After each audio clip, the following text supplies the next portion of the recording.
আসসালামু আলাইকুম প্রিয় পাঠক পাঠিকারা, শুরু করছি উপন্যাস বিষাক্তময় আসক্তি দি ভিলেন সিজন 2, লেখিকা সুমাইয়া আক্তার মিম, পর্ব সংখ্যা 9, ভয়েস বাই আরবি। ঝড়ের তাণ্ডব তখনও থেমে থেমে চলছে। একটা ভাড়া করা গাড়ি ভোরের আলো ফোটার আগে চাঁদেরহাট কুঠিরের সামনে হাজির হয়। কাঁধে ব্যাগ ঝুলিয়ে বের হয়ে আসে আকাশ, শাহেদ পেছনে শহরে যাওয়ার উদ্দেশ্যে। পেছনে পেছনে ইয়াসমিন, জামান আর তুলতুল এগিয়ে আসে। বড় একটা ঘোমটা টেনে মায়ের পেছনে আড়াল হয়ে দাঁড়িয়ে তুলতুল ভাইজান আর তার প্রিয় মানুষটাকে বিদায় জানাতে আসে। সারা রাত এক ফোঁটাও ঘুম হয়নি। ইয়াসমান জামান কিছুটা এগিয়ে এসে দোয়া পড়ে ছেলের সারা গায়ে ফু দিয়ে ধীর গলায় বলে, পৌঁছে কল দিবে। শাহেদ নিরলস কণ্ঠে মায়ের দিকে তাকিয়ে নরম গলে বলে, আম্মা, আজকেই কেন যাচ্ছি? রেগে যান ইয়াসমিন জামান। ছেলেটা তো অবুঝ, এতটা অবুঝ কেন? কেন নিজের ভালো বুঝে না? বিরক্তিকর মুখমণ্ডল করে আশেপাশে তাকিয়ে ফিসফিস করে বলে, এই মুহূর্তে তোমার শহরে পৌঁছানো জরুরি হয়ে দাঁড়িয়েছে। এখানে আর এক মুহূর্তও না। ছোট হুজুরের দেশটি ভয়ঙ্কর, সেখান থেকে বারবার বাঁচবে না তুমি। তোমার ভালোর জন্য এখন তোমার শহরে থাকা জরুরি। আমি না ডাকলে ভুল করো এখানে আসবে না, আর বারবার বাচ্চাদের মতো কথা বলবে না। দীর্ঘশ্বাস ফেলে হালকা জড়িয়ে বিদায় জানায় শাহেদ। কথা বাড়াতে চায় না, মেনে তো নিয়েছে সবকিছু। তুলতুলের দিকে তাকিয়ে কোনো রকম আলতো হেসে বিদায় জানায়। কোনো কিছু না বলে গাড়িতে উঠে বসে। নিজের খেয়াল রেখো, খুব শীঘ্রই দেখা হবে। হঠাৎ পুরুষালী গলার পেছনে ফিরতে গিয়ে ঠাস করে কপালে চুমু খেয়ে যেতে যেতে তাড়াহুড়ো করে ধীর গলায় বলে, নিজেকে সংযত করা বড্ড কষ্টকর মাই লাভ। বড় বড় চোখে মা আর ভাইকে দেখে যার সামনে এগিয়ে যায়। যখন বুঝতে পারে কেউ দেখেনি, বুক থেকে শান্তির নিঃশ্বাস ত্যাগ করে লাজুক চোখে চলন্ত গাড়ির দিকে তাকায়। আকাশ মিটমিট করে হাসছে, যা দেখে উল্টো ঘুরে দৌড় দেয় নিজের ঘরে। ইস, কি লজ্জাজনক বিষয়!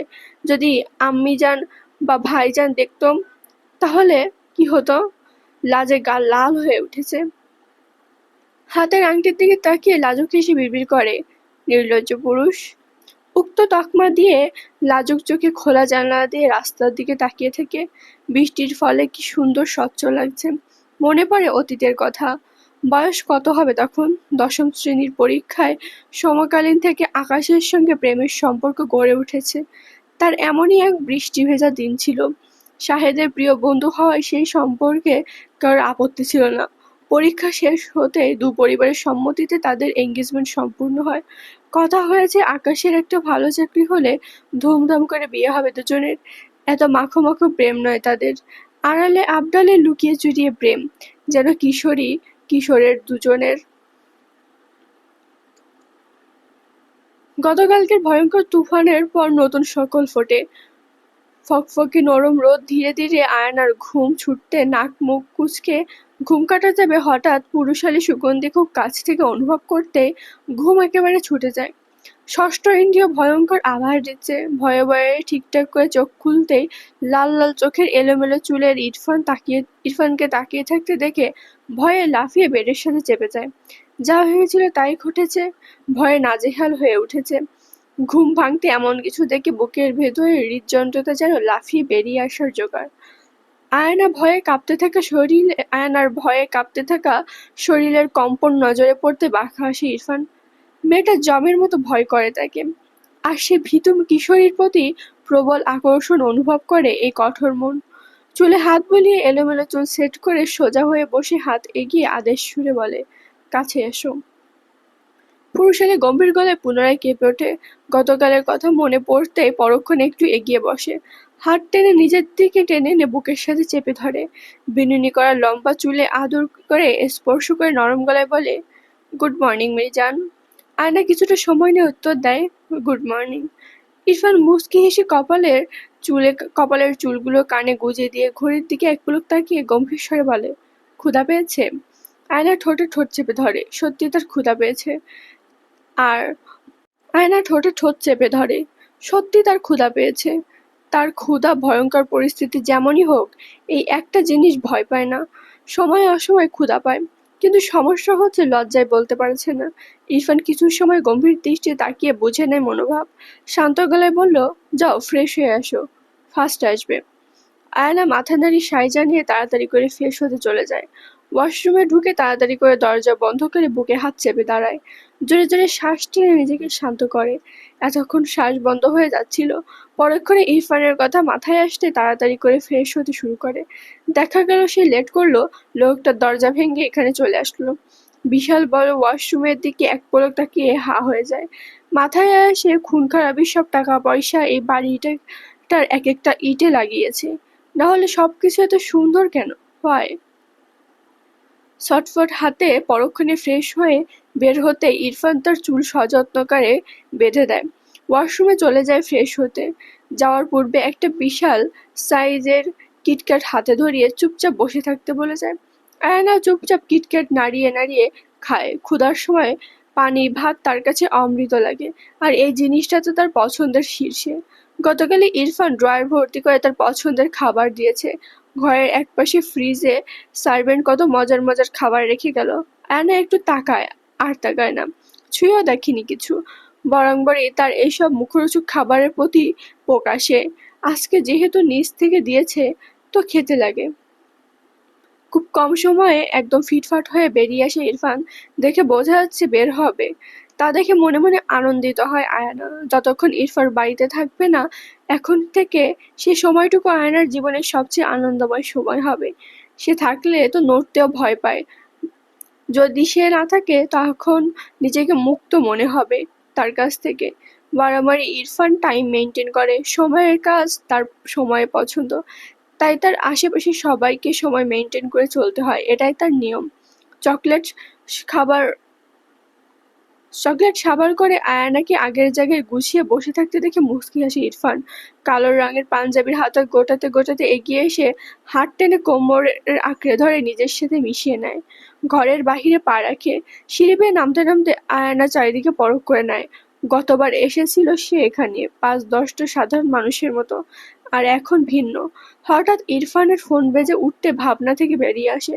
আর চোখে তাকাতে ইরফান গালে হাত ছুঁয়ে ইশারা করে বিশাল কাচের টেবিল দেখিয়ে দেয়। টেবিলে গিয়ে বসো, আমি কল অ্যাটেন্ড করে আসছি। আয়না মাথা নাড়িয়ে সায় দিয়ে কপালে চুমু খেয়ে মোবাইল আয়না মাথা নাড়িয়ে সায় দিতে কপালে চুমু খেয়ে মোবাইল রিসিভ করে অপর পাশে যেতে যেতে গম্ভীর দৃষ্টিতে ইশারা করে যেতে। ছোট ছোট পায়ে চারিদিকে চোখ বুলিয়ে এগিয়ে যায় আয়না।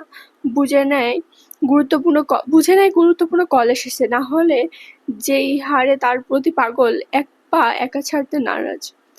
আয়না বড় বড় চোখে সবকিছু দেখে। যতদূর দৃষ্টি যায় সবকিছু পরিপাটি, আকর্ষণীয়। দামি আসবাব আর নান্দনিক জিনিসে সবকিছু মুড়িয়ে রাখা। কতজন মহিলা সার্ভেন্ট মিলে সবকিছু পরিষ্কার পরিচ্ছন্ন এবং বিভিন্ন কাজে ব্যস্ত।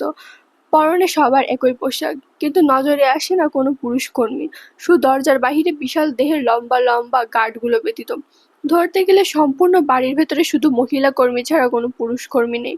কয়েকজন হাতে হাতে ধীর সুস্থে পরিপাটি করে টেবিলে জুড়ে বাহারি রকমের নাস্তা সাজাচ্ছে। আজ প্রথম সে নিচে খেতে এলো। জড়তা কাজ করছে খুব। এখানে সবাই কেমন অদ্ভুত। চোখ তুলেও তাকে কেউ দেখছে না, সালাম দিচ্ছে মাথা নিচু করে। নিজের বয়সে বড় মানুষের কাছ থেকে এমন ব্যবহার পেয়ে দ্বিগুণ অস্বস্তি বোধ হচ্ছে তার। সবাইকে এমন রোবটের মতো কাজ করতে দেখে আয়না আরো ভয় পায়। বুঝে নেয় এই বাড়ির মানুষগুলো কতটা ডিসিপ্লিন মেনটেন করে। সব হয়তো ওই ভয়ঙ্কর রাক্ষসটাকে ভয় পায়। পান থেকে চুন খসলেই সর্বনাশ। সে ভয়ে মেপে মেপে পা ফেলতে চায়, যেন যার দ্বারা ভুল না হয়। কিন্তু বিধিবান। ভীতু পায়ে এগিয়ে আসতে গিয়ে হোঁচট খেয়ে পড়ে একদম আসফিয়া খানের গায়ের উপর পড়ে। দাঁত দিয়ে ঠোঁট কামড়ে নিজেকে বাঁচাতে সক্ষম হলেও তার ধাক্কায় আসফিয়া খানের হাতের কাচের সুগন্ধি বোতল ভেঙে চৌচির।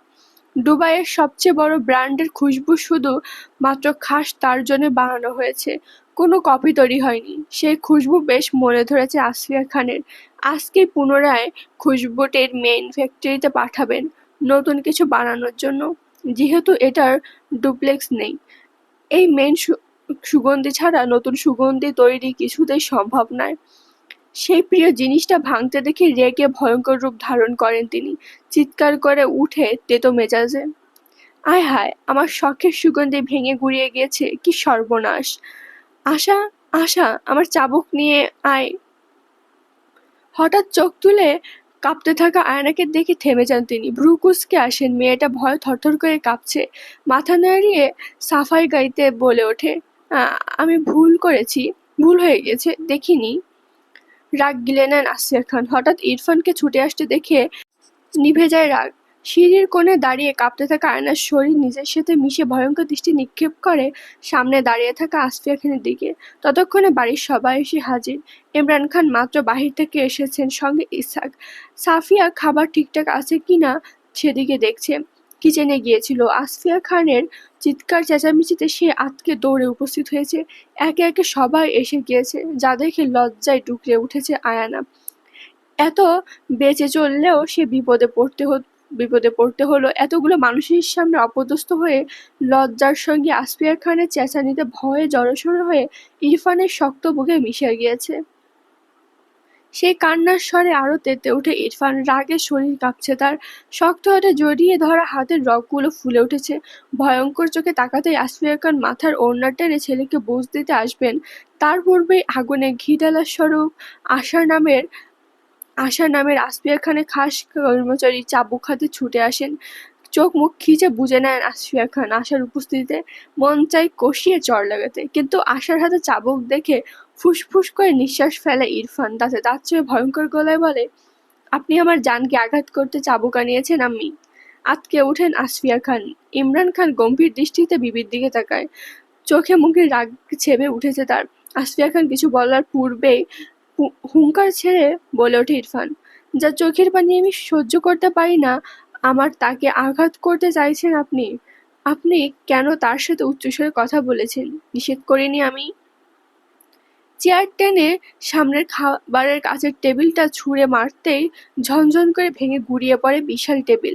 সঙ্গে সকল খাবারের প্লেট সহ সারা ঘরে বিছিয়ে যায়।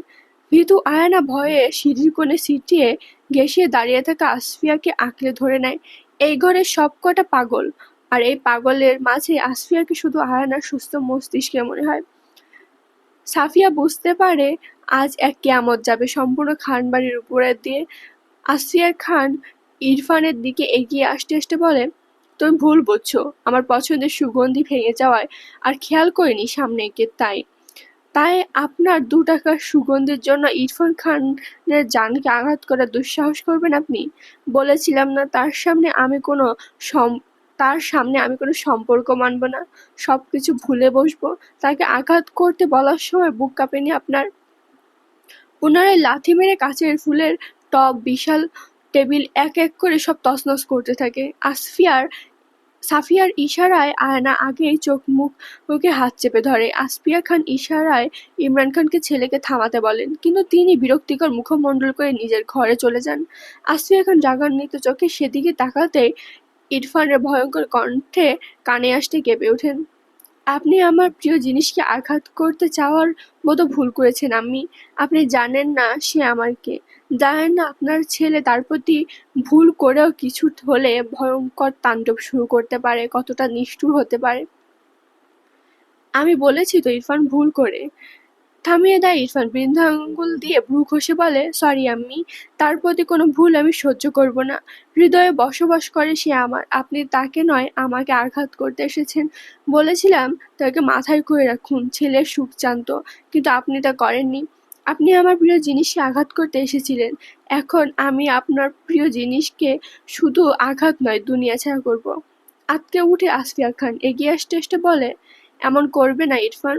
শয়তানি হেসে মায়ের কপালে চুমু খেয়ে দরজার দিকে পা বাড়াতে বাড়াতে বলে, এমনটাই হবে আম্মি। ভুলে যাচ্ছেন আপনার ছেলে এক কথার মানুষ। সুব্বুরকে চোখের ইশারা করতেই পলকের মাঝে বিশাল বড় রামদা নিয়ে সদর দরজায় হাজির হয় সুব্বুর। সে সর্বদা তৈরি থাকে। ইরফানের হাতে রামদা তুলে দিতে দিতে নিয়ে সদর দরজা পেরিয়ে বড় পায়ে এগিয়ে আসে।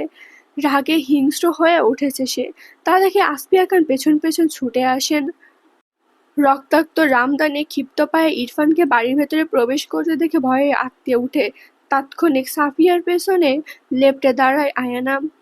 রক্তাক্তে মাখামাখি শরীর, যমদূতের আগমনে আত্মা লাফিয়ে ওঠে তার। ভয়ে থরথর করে কাঁপতে থাকা শরীরটা স্থির হতে শুরু করেছিল মাত্র, কিন্তু তার মাঝে পুনরায় এমন ভয়ঙ্কর দৃশ্যে ভয়ে জড়সড় হয়ে মিশে থাকে। সাফিয়াও ভীষণ ভীতু। আয়ানাকে আড়াল করে দুজন হল ঘরের সিঁড়ির কোণায় ঘেঁষে দাঁড়িয়েছে। ইরফানকে বড় বড় কদমে এগিয়ে আসতে দেখা যায় রাগে ভয়ঙ্কর রূপ ধারণ করেছে। সুন্দর পরিপাটি করে থাকা চুলগুলো অগোছালো, বুকের কাছে বেশ অনেকগুলো বোতাম খোলা, যার দরুন ফর্সা শক্ত পুরুষালী বুক এবং গলায় রক্তের স্রোত বয়ে যায় সাদা শার্টে আরো ভিজিয়ে দিয়েছে। মুখে ছিটে ছিটে রক্ত, বাজপাখি আকৃতির দুই হাত গাঢ় রক্তে চুইয়ে চুইয়ে পড়ছে মেঝেতে। কি ভয়ঙ্কর! হিংস্র লাগছে তাকে দেখতে। এমন রূপে আশেপাশের সকলে ভীত হলো। আয়ানার আর দেখা হলো না সেই ভয়ঙ্কর রূপ। ভয়ে চোখ মুখ খিচে দাঁড়িয়েছে, গা গুলিয়ে আসছে তার। সামান্য রক্ত ঠিক আছে, কিন্তু এমন গা ভাসানো অতিরিক্ত রক্ত সহ্য হয় না তার। গা গুলিয়ে বমি পায়, মাথা চক্কর দেয়। আসফিয়া খান সোফায় বসেছিলেন। ইরফানকে রক্তে মাখামাখি সরিয়ে রামদা হাতে বাড়িতে প্রবেশ করতে দেখে উত্তেজিত পায়ে দৌড়ে ছেলের দিকে আসেন। ভালো করে পরখ করে আঁতকে ওঠেন। ইরফান, তুমি আমার প্রাণীগুলোকে মেরে দিয়েছো। ইরফানকে উত্তর করতে দেখা যায় না। গম্ভীর দৃষ্টিতে তাকিয়ে থাকে সাফিয়ার লম্বাটে শরীরের পেছনে লুকিয়ে থাকা ছোট আয়ানার দিকে, যে নিজেকে সর্বোচ্চ দিয়ে আড়াল করতে চাইছে। এত ছোট সাইজের যে একটু দেখতে নাদুস নুদুস লম্বাটে সাফিয়ার শরীরে ভালো মতো নিজেকে আড়াল করতে সক্ষম হয় অনায়াসেই। এতেই যেন রাগের পরত তীব্র হয়। চোয়াল শক্ত থেকে আরো বেশি শক্ত হয়ে ওঠে। দাঁত কিরমির করে সেদিকে একদৃষ্টে তাকিয়ে অধৈর্য হয়ে উঠেন আসফিয়া খান। পুনরায় জানতে চায়, কি হলো, উত্তর দাও। আমার হাতের রামদা পায়ের কাছে ছিটকে পড়তে দূরে সরে যান আসফিয়া খান। বরংবারই ইরফান ভয়ঙ্কর, তার রাগ হিংস্রতা ছাড়ানো। চোখ বুঝে এই খান পরিবারের সব পুরুষ থেকে সবচেয়ে বেশি ভয়ঙ্কর নিষ্ঠুর ইরফান খান। তার নিষ্ঠুরতা পশুকে হার মানায়। আসফিয়া খান জানেন ছেলেকে। তিনি বুক ফুলে বলতে পারেন, ইতিহাস এই খান বংশের নাম রচিত করলে তার ছেলে ইরফান খান শীর্ষে থাকবে। ঘাড় তেরা রগচটা সে কখনো উত্তর দিতে নয়, নিতে পছন্দ করে। সেই ছেলে উত্তর করবে না জেনেও আগ্রহী হয়ে তাকিয়ে থাকে। আপনার কি মনে হয় আপনি প্রশ্ন করবেন আর আমি উত্তর করব? উত্তর করার মানুষ আমাকে মনে হয়। তাই বলে তুমি আমার শখের পশুগুলোকে জবাই করবে?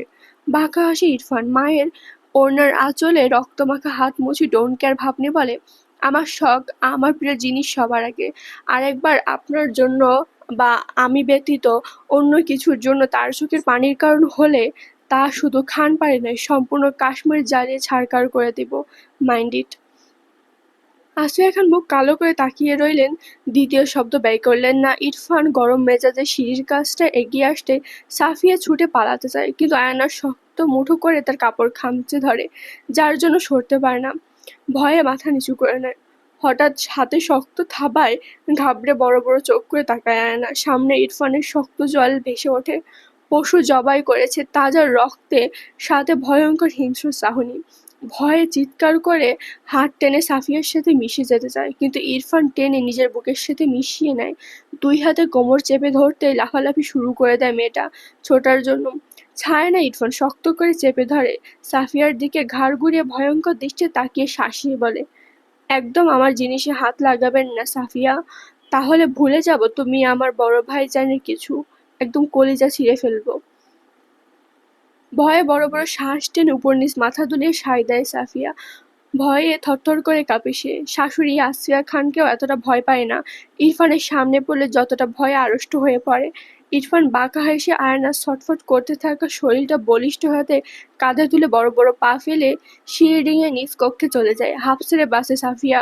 ইরফান যেতেই দৌড়ে নিজ ঘরে ঢুকে দরজা আটকে বিছানায় গুটিসুটি মেরে বসে পড়ে। একটুর জন্য প্রাণ যাচ্ছিল তার। আসফিয়া খান একবার ছেলের যাওয়ার দিকে তাকিয়ে সদরদরজা পেরিয়ে ছোটেন বাড়ির পেছন দিকটায়, যার শেষ সীমান্তে তার প্রিয় খামার। কয়েকজন গার্ড মিলে জায়গা পরিষ্কার করছিল। তাকে দেখে মাথা নিচু করে দাঁড়ায়। আসফিয়া খান সেদিকে তাকিয়ে চোখ বুজে নেয়। সবুজ ঘাস সম্পূর্ণ রক্তে ভেসে যাচ্ছে। খামারের কিছুই রাখেনি ইরফান। 5টা ভেড়ার বাচ্চা সহ 2টো হরিণ ছিল, সব কয়টাকেই মেরে দিয়েছে। তপ্ত নিঃশ্বাস ফেলে সেইসব প্রাণী ডেঞ্জার জোনে পাঠিয়ে চলে আসেন আসিয়া খান। আসার পূর্বে নতুন প্রাণী আনার জন্য পাঠান কয়েকজন গার্ডকে। ইরফান আগেও এমন কাজ বহুবার করেছে। আয়নাকে কাঁধে তুলে নিজের বিশাল কক্ষে প্রবেশ করে। ডিরেক্ট ওয়াশরুমে ঢুকে পড়ে ইরফান। মেয়েটা তখনও ছোটার জন্য ছটফট করছে, ভয়ে হাউমাউ করে কাঁদছে। ঠাস করে শাওয়ারের নিচে নামিয়ে দেওয়ালের বরাবর দাঁড় করিয়ে আলতো করে গাল চেপে মুখ বরাবর এনে বলে, তাকাও। আয়না ছটফট করতে করতে মাথা নাড়িয়ে সরতে চাইলে কোমর চেপে ধরে নিজের বুকের সাথে মিশিয়ে রাগে হিস হিস করে ওঠে ইরফান। চোখ খুলে দেখতে বলেছি, তাকাও। সময় নিয়ে তাকাই আয়ানা। একজোড়া লাল লাল চোখে নিবদ্ধ হয় তার দৃষ্টি। পরক্ষণে গলায় শুকনো রক্তের দাগ। মুখ কুঁচকে চোখ মুখ খিচে হাঁসফাঁস করতে করতে বলে, আপনার শরীরে রক্ত, আমার অস্বস্তি লাগছে। চোখ মুখ কুঁচকে আসে ইরফানের। আয়নার শরীর নিজের রক্তের মাখা শরীরে আরো মিশিয়ে খোঁচা খোঁচা দাড়ি সমেত গালে আয়নার ঘাড় ছুঁয়ে গম্ভীর কণ্ঠে বলে, একমাত্র মাফিয়ার ফিউচার বউজন হয়ে সামান্য রক্তে ভয় হচ্ছে? আয়না সংকুচিতভাবে মাথা তুলিয়ে সাই জানিয়ে সরে আসতে চায়। ইতিপূর্বে ইরফান দেওয়ালে মিশিয়ে শাওয়ার ছেড়ে দেয়। শীতল পানিতে লাফিয়ে ওঠে মেয়েটা। মুখ চোখ চেপে ধরে জোরে জোরে নিঃশ্বাস টেনে আসতে চায়। ইরফান ছাড়ে না। শীত গরম সবসময় গরম পানি চাই মানে চাই। আয়ানার সে ঠান্ডা পানি শরীরে ভেজাতে পারে না। তার জমজমের শীত। সেইখানে এই শীতের দিনে ঠান্ডা পানি শরীরে পড়তেই শীতে থরথর করে কেঁপে ওঠে, সরতে যায়। কিন্তু ইরফান নিজের এক হাতে আয়নার দুই হাত বেঁধে কোমরের সঙ্গে চেপে সঙ্গে সঙ্গে ঠোঁটে ঠোঁট চেপে ধরে। প্রথমে কি হলো বুঝে না আসায় আয়ানা পরক্ষণে বুঝতে পেরে হাঁসফাঁস করতে করতে করতে থাকে, সরে আসতে যায়। সাহস করার পূর্বে ইরফান চুম্বনের অবস্থায় লাল লাল চোখে তাকাতেই থমকে যায়। একটু নয় না, পাথরের মতো দাঁড়িয়ে থেকে ভয়ের টু শব্দ করে না। সময় নিয়ে ছাড়ে ইরফান। বিরক্তিকর মুখমণ্ডল করে আয়নার চোখে বুজে জোরে জোরে শ্বাস ছেড়ে গলায় মুখ ডুবিয়ে পুনরায় ঠাস ঠাস করে দুটো চুমুকে গম্ভীর গলায় বলে, রোম্যান্সের টাইমে বিরক্ত একদম করবে না আয়ু, তাহলে তোমার ফোলা ফোলা নরম রসগোল্লার মতো গাল কামড়ে ছিঁড়ে ফেলবো। লজ্জায় নুয়ে পড়ে মাথা। তাৎক্ষণিক ইরফানের ভয়ঙ্কর কথায় ভয়ে আড়ষ্ট হয়ে যায় কিশোরী। এই বয়সে প্রথম চুম্বন ঠিকঠাক হজম হলো না। হঠাৎ শরীরে সাদা উড়ন ইরফান টেনে খুলে নিতে ভয়ে কেঁপে ওঠে। পা জমে যায়, কিন্তু পরক্ষণে ভেজা শরীরে ওড়না ভালোভাবে পেঁচিয়ে দিয়ে স্থির হয়। ইরফান ভালোভাবে শরীরে ওড়না পেঁচিয়ে গালে হাত বুলিয়ে আদুরে কণ্ঠে বলে, এত নেশাক্ত কেন তুমি আয়ুজান? নিয়ন্ত্রণ হারাচ্ছি আমি। কেঁপে ওঠে আয়না। ইরফান সেই ছোট শরীরের মৃদু কম্পন দেখে। মুচকি হেসে কপালে চুমু এঁকিয়ে দিয়ে মেয়েটাকে দ্বিগুণ কাঁপিয়ে ওঠে। হঠাৎ আসফিয়ার জড়িয়ে ধরা থাকাটা মনে পড়তেই নরম হাসিটা উড়ে যায়। শক্ত হয়ে উঠেছে চোয়াল, উত্তেজিত হয়। তা দেখে পুনরায় ভয়ের জোরে কেঁপে ওঠে আয়ানার মন। ইরফান এলোমেলো হাতে শাওয়ার জেল তুলে যত্ন সহকারে আয়ানের হাত ঘষে দিতে থাকে। একবার দুইবার অসংখ্যবার। যখন মনে হয় এইবার ঠিক আছে তখনই শান্ত হয়, কিন্তু শান্ত হতে পারে না আয়ানা। ইরফানকে অস্বাভাবিক হতে দেখে ভয়ে মিয়ে যায়। হাত জ্বলছে, বারংবার ঘষে দেওয়ায় পরবর্তী সেই ঘষে দেওয়া জায়গার স্থানে ইরফানকে পরপর চুমু খেতে দেখে অবাক হয়। তুমি শুধু আমার আয়োজন, শুধুমাত্র আমার। তোমার কোনো কিছুতে এক পরিমাণ ভাগ আমি দিব না। পরবর্তীতে আমি ব্যতীত কেউ তোমাকে ছুঁয়ে দিলে তার শরীর আমি এতটাই জখম করব, সকলে আঁতকে উঠবে ভয়ে, একদম জানে মেরে ফেলবো। মনে পড়ে আয়ানার নিচে সাফিয়াকে শাসিয়ে আসার কথা। মাথা শূন্য হয়ে যায় তার। সাফিয়া তো পুরুষ মানুষ নয় তাহলে? আয়নার অবাক চোখের দিকে তাকিয়ে মুচকি হাসে ইরফান। ইরফান একটা শুকনো টাওয়াল দিয়ে তার সাথে শরীর পেঁচিয়ে নিয়ে বলে, তুমি একান্তই আমার। তোমাকে ছুঁতে আসা সবকিছু আমি দুমড়ে মুছে শেষ করে দিব। সেটা মেয়ে হোক, আই ডোন্ট কেয়ার। আমার জিনিসে কারোর বিন্দুমাত্র স্পর্শ আমি সহ্য করব না। হঠাৎ ইরফানের শক্ত হাত আয়না নরম হাত টেনে নিচের খোঁচা খোঁচা দাড়িতে বুলিয়ে দিতে কেঁপে ওঠে আয়না। তুমি শুধু আমাকে ভালোবাসবে সুইটহার্ট। আজকের পর্ব এই পর্যন্তই। কেমন হয়েছে অবশ্যই জানাবেন। কালকে গল্প দেওয়ার কথা ছিল, কিন্তু দিনে কারণ আমার বাসায় ওয়াইফাই ছিল না, গতকালও ছিল না, আজও ছিল না। একটু আগে ওয়াইফাই আসছে, এই জন্য আমি এখন রেকর্ড করতে বসছি। তো তার জন্য আসলে আমি দুঃখিত, গল্প দিব বলেও দিতে পারি নাই।